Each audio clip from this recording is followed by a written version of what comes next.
یہ الگ بات ہے، ہمیں آئین کے مطابق چلنا ہے. یار کس آئین پہ آپ نے چلنا ہے؟ مفروضوں پر نہیں چل سکتے. جس پر جسٹس منصور علی شاہ بولے، میں بتاتا ہوں کہ یہ بحث کیوں ہو رہی ہے. ہم کسی سیاسی جماعت کو نہیں بلکہ لاکھوں کے تعداد میں نکلنے والے ووٹرز کے حقوق کا بطور سب سے بڑی آئینی عدالت تحفظ کر رہے ہیں. چیف جسٹس قاضی فائز عیسیٰ نے کہا کہ آج حلف دہرایا، ہمارے عرف میں آئین کی پابندی درج ہے، الیکٹوریٹ کا ذکر کہاں ہے؟ یہ دوسرے موقع پہ وہاں پہ جج صاحب کو ٹوکا، لیکن الیکشن کمیشن کو جواب نہیں دیا، خود ہی جواب دے دیا. تیسرا موقع آیا جب ججز الیکشن کمیشن کے کنڈکٹ پر سوال اٹھا رہے تھے تو جسٹس منصور بولے، اگر میرے اس سوال کا ایک نشست سیاسی جماعت اور بقیہ اسمبلی آزاد اصغر میں جیت کر آئے تو 70 مخصوص نشستیں ایک نشست پر ملیں گی یا نہیں، اس کا جواب دیں تو وضاحت ہو جائے. تو چیف جسٹس قاضی فائز عیسیٰ نے جوابی ریمارکس دیے کہ سمجھ نہیں آتا ہم آئین کو دوبارہ لکھنے کی کوشش کیوں کر رہے ہیں. کیا آئین اولڈ فاشزم ہے، فیشن ہے؟ اگر ہے تو جا کر ترمیم کر لیں. آرٹیکل 5 کے تحت ہر شخص آئین کا پابند ہے. پھر وقفے سے پہلے ججز کے پید اور پے سوالات پر چیف جسٹس نے مخدوم علی خان کو مخاطب کیا کہ آپ کو برا نہ لگے کہ جب بھی جمہوری حکومت آتی ہے ہم سب چھڑیاں لے کر نکل آتے ہیں. پھر انہوں نے چوٹ بھی کروائی مخدوم علی خان کو بھی کہ آپ بھی اٹارنی جنرل رہے ڈکٹیٹر کے اور ایک صاحب وزیر بھی رہے، تو وہ عطر من اللہ صاحب جو ہے ان کی طرف ان کا اشارہ تھا. تو یہ آج ایسے لگ رہا تھا کہ جیسے یہ جو مخصوص نشستیں ہیں اس کیس سے زیادہ یہ اب قاضی صاحب کی بظاہر دیکھیں نا، بظاہر یہ ایکسٹینشن کا کیس لگ رہا ہے. الیکشن کمیشن کا جو وکیل ہے اس کو پورا موقع فراہم کیا جا رہا تھا. جب پہلے جو سنی اتحاد کونسل کے وکیل فیصل صدیقی بات کر رہے تھے یا آج احمد رضا کو نہیں سنا گیا، لیکن وہ موقف ان کا آیا تو وہ اس وقت جو ہے وہ ان کو ٹوکا جاتا تھا. لیکن اب کہا جاتا تھا کہ ان کو بات کرنے دیں، الیکشن کمیشن کے وکیل کو بات کرنے دیں. یہ اتنا بڑا جو ہے وہ فرق آیا. اچھا، دوسری جو بڑی خبر ہے وہ ہے جو اڈیالہ جیل ہے، وہاں سے 7 جو لوگ ہیں. اب میں صرف خبر پڑھ دیتا ہوں چونکہ آگے بہت عام خبر آپ کے سامنے رکھنی ہے. اڈیالہ جیل کے اندر 7 افسران اور اہلکار جو عمران خان کی دیکھ بھال پر تعینات تھے، خبر یہ آئی ہے کہ وہ عملہ اچانک تبدیل کر دیا گیا. اب اس کی جگہ پہ جو نئے لوگ ہیں وہ کون ہیں، تھوڑا سا میں آپ کو بتا دیتا ہوں. یعنی اب اس پر مزید میرا خیال ہے تبصرہ بھی نہیں کرنا چاہیے. فی الحال اڈیالہ جیل میں بانی P T I Imran Khan کے دیکھ بھال پر تعینات افسران اور عملہ اچانک تبدیل کر دیا گیا. ذرائع کے مطابق بانی پی ٹی آئی کی ڈیوٹی پر 11 ماہ سے مامور D S P Adiala jail کو تبدیل کیا گیا. سیکیورٹی پر مامور 7 سال 7 جیل اہلکار بھی تبدیل کر دیا گیا. ڈپٹی سپرنٹینڈنٹ جیل طاہر شاہ کو بانی پی ٹی آئی کی دیکھ بھال کے لیے مامور کر دیا گیا. طاہر شاہ اور اس کا عملہ بانی پی ٹی آئی کی سیکورٹی کے ذمہ دار ہوں گے. پچھلے ہفتے پنجاب ہوم ڈپارٹمنٹ اور جیل حکام نے اس اچانک تبدیلی کی اجازت دی تھی. پچھلے ماہ بانی پی ٹی آئی کی اضافی ڈیوٹی پر ڈی ایس پی اڈیالہ بلال کا تبادلہ کر دیا گیا تھا. اچھا، اب یہ تبادلے ہو رہے ہیں، اچانک تبدیلی، اس کو کچھ لوگ معمول کی تبدیلی کہہ رہے ہیں. لیکن جب سے عمران خان کی کتاب کا ذکر مارکیٹ کے اندر آیا اور بہت ساری اور چیزیں اس کے اندر، شاید سمجھا جا رہا ہے کہ کچھ ان کو سہولت کاری مل رہی ہے کچھ عملے کی طرف سے. یہ بہرحال ابھی جو ہے وہ تصدیق شدہ باتیں نہیں ہیں، اس لیے اتنی بات پہ ہی میرا خیال ہے آپ سمجھدار لوگ ہیں یہ کافی ہے جو اس وقت مارکیٹ کے اندر جو ہے وہ چیزیں آ رہی ہیں. اچھا، اور ایک بڑی جو خبر ہے اس کا تعلق جو ہے وہ بنیادی طور پر جو ہے وہ آج اسلام آباد ہائی کورٹ سے ہے. چونکہ اب سپریم کورٹ پاکستان میں یہ بڑی سماعت ہوئی اور جس کی وجہ سے اسلام آباد ہائی کورٹ کی جو رپورٹنگ ہے وہ نہیں ہو سکی. خفیہ ایجنسیز جو ہے وہ کس قانون کے تحت عام شہریوں کے جو ڈیٹا ہے اس تک رسائی حاصل کرتی ہیں. آج اس کا انکشاف ہوا ہے کہ بھائی وہ قانون ہے ہی کوئی نہیں. ٹھیک ہے نا. اب یہ میں آپ کے سامنے آج کی کارروائی رکھ دیتا ہوں.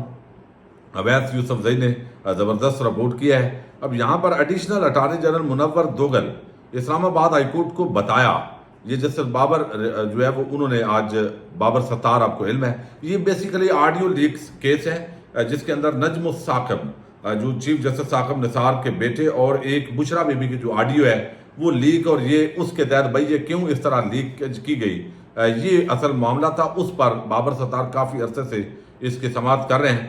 تو آج جو ایڈیشنل اٹارنی جنرل ہیں منور دوگل، انہوں نے بتایا کہ اسلام آباد ہائی کورٹ کو بتایا کہ سندھ ہائی کورٹ کے فیصلے کے بعد 2013 میں نئی پالیسی آئی. وزارت داخلہ نے ایک ایس او پی جاری کیا. خفیہ ادارے کی طرف سے مجاز افسر ڈیٹا کی درخواست کرتا ہے. ISI یعنی عام طور پر باقی جتنے بھی ہیں وہ ادارے تو جو ہے وہ کرتا ہے مجاز افسر وہ کرتا ہے. ISI اور IB براہ راست سروس پرووائڈر سے ڈیٹا لے سکتی ہیں. دیگر قانون نافذ کرنے والے ادارے ضرورت پڑنے پر ان ایجنسی سے ڈیٹا لے سکتے ہیں. ضرورت پڑنے پر ان ایجنسی سے ڈیٹا لینا ہوتا ہے, وہ براہ راست جو ہے وہ ڈیٹا لے سکتے ہیں. یہ SOP تو وزارت داخلہ کے ایک سیکشن افسر نے جاری کیا. حکومت نے کس قانون کے تحت فیصلہ کیا کہ یہ ڈیٹا حاصل کر سکتے ہیں؟ یہ آج بابر ستار صاحب نے سوال اٹھایا. اس کی قانونی حیثیت کو دیکھنا ہے. کسی کو فون ٹیپنگ کی اجازت دینے کا کوئی قانون موجود نہیں ہے, کوئی میکانزم فراہم نہیں کیا گیا, تو جو کچھ ہو رہا ہے وہ غیر قانونی ہے. ٹیلی کام کمپنیاں بغیر کسی سکروٹنی کے شہریوں کو ڈیٹا دے رہی ہیں تو وہ برابر کی ذمہ دار ہیں. PTA کے چیئرمین اور بورڈ ممبرز کو توہین عدالت کا شو کاز نوٹس جاری کیا جائے گا. تو ان پر توہین عدالت جو ہے وہ لگ رہی ہے کہ انہوں نے ڈیٹا کیوں فراہم کیا اور ایجنسیز کو کس قانون ہے کوئی نہیں اس کے تحت. اسلام آباد ہائی کورٹ کے چیف جو جسٹس بابر ستار ہیں, انہوں نے آج جو سماعت کی, انہوں نے کہا کہ خفیہ اداروں کو دینے کی ہدایت کی. سندھ ہائی کورٹ نے ڈیٹا لاپتہ فرد کے کیس سندھ ہائی کورٹ نے ڈیٹا خفیہ اداروں کو دینے کی ہدایت کی تھی. عدالت نے پوچھا کہ سندھ ہائی کورٹ کا فیصلہ ایک کیس کی حد تک تھا یا مستقل. ایڈیشنل اٹارنی جنرل نے عدالتی استفسار پر بتایا کہ اسی پالیسی کے میکانزم کے مطابق ڈیٹا لیتے رہے ہیں. PTA کے وکیل نے عدالت کو بتایا کہ ان کے پاس سرویلنس کا کوئی اختیار نہیں ہے, کسی کو ادارے کو بھی سرویلنس کی اجازت نہیں دی گئی. بابر ستار صاحب نے کہا کہ اسلام آباد پولیس کی رپورٹ نل ہے, کیا آج تک کبھی وارنٹ ہی نہیں لیا گیا؟ پولیس کے وکیل طاہر قادم نے کہا کہ پولیس سرویلنس نہیں کرتی, صرف شواہد کے لیے ڈیٹا لیتی ہے. اگر سرویلنس کی جائے تو پھر اس کے لیے وارنٹ کی ضرورت ہوتی ہے.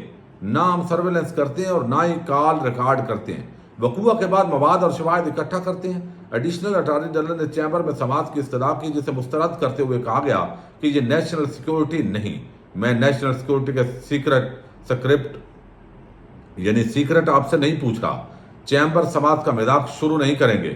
کیا میں آپ سے دہشت گردوں سے متعلق پوچھ رہا ہوں؟ صرف قانون کا پوچھا ہے. کیا آپ یہ کہہ رہے ہیں کہ ججز کے چیمبر یا وزیر اعظم ہاؤس کی ٹیپنگ ہاسٹائل ایجنسیز کرتی ہیں؟ یہ ایک بڑا جو ہے وہ سارا جو ججز کے وہ معاملہ ہے اس کی طرف بھی اشارہ ہوا ہے. وفاقی حکومت نے ٹیلی کام آپریٹرز پر ڈیٹا دینے پر پابندی ختم کرنے کی استدعا کی. عدالت نے کہا کہ کس نے IG کو کہا کہ وارنٹ نہ لیں؟ کیا آپ بے وقوف تھی پارلیمنٹ جس نے یہ قانون بنایا؟ آپ نے 11 سال میں ایک دفعہ بھی عمل نہیں کیا. ایک قانون ہے, 11 سال میں ایک دفعہ بھی کسی نے ڈیٹا لینے کے لیے وارنٹ نہیں لیے. پاکستان واحد ملک نہیں جو دہشت گردی کے خلاف جنگ لڑ رہا ہے. 9/11 کے بعد دنیا کے کئی ممالک میں یہ صورتحال بنی. امریکہ سمیت بہت سے ممالک نے قوانین اور اسٹریٹجی بنائی. اب دہشت گردی کی وجہ سے یہ نہیں کہہ سکتے کہ کچھ پوچھا ہی نہ جائے. جائیں سپریم کورٹ سے میرے فیصلے قلعدم کرائیں ورنہ یہاں جواب دینا ہوگا. یہ آج انہوں نے کھل کر بتایا ہے. ٹیلی کام کمپنی کے وکیل نے کہا کہ ڈیٹا فراہمی ٹیلی کام آپریٹرز کے لائسنس کے حصول کے لیے PTA کی شرط ہے. اچھا, وہ ساری بات جو ہے وہ یہ تو ہوتی رہی, لیکن اصل جو بلنڈر مارا گیا وہ یہ کہ اس سے پہلے جو چیئرمین ہے ٹیلی کمیونیکیشن اتھارٹی کے, اس سے پہلے اور ان کے ساتھ بورڈ ممبران, وہ اسلام آباد ہائی کورٹ میں بیان حلفی جمع کروایا تھا انہوں نے کہ PTA نے کسی ادارے کو فون ٹیپنگ کی اجازت نہیں دی.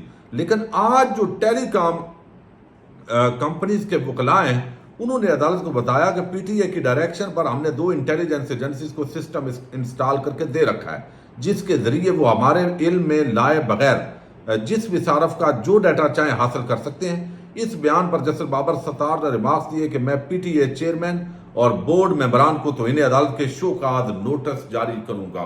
تو یہ ایک بڑا وہ معاملہ جو بیان حلفی بھی ہو چکا تھا, لیکن جھوٹ شاید بولا گیا. بادی نظر کے اندر بہرحال وہ اپنا جواب جمع کروائیں گے. تو یہ شہریوں کا ڈیٹا اس طریقے سے لینا ایجنسیز کی طرف سے, اب یہ بہت سارے ایسے معاملات جو کبھی کاغذات لیک ہوتے ہیں, ڈیٹا سامنے آتا ہے, اس کے حوالے سے بھی اب بہت سے سوالات اٹھ گئے ہیں. تو بابر ستار اب جو ٹیلی کمیونیکیشن اتھارٹی کے چیئرمین اور ممبران پر جو ہے وہ اب توہین عدالت کا کارروائی شروع کرنے جا رہے ہیں. یہ آج کی اسلام آباد ہائی کورٹ کی بڑی ڈیولپمنٹ ہے.